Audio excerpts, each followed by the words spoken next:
الذين استجابوا لله والرسول من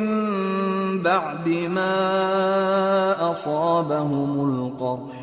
للذين أحسنوا منهم واتقوا أجر عظيم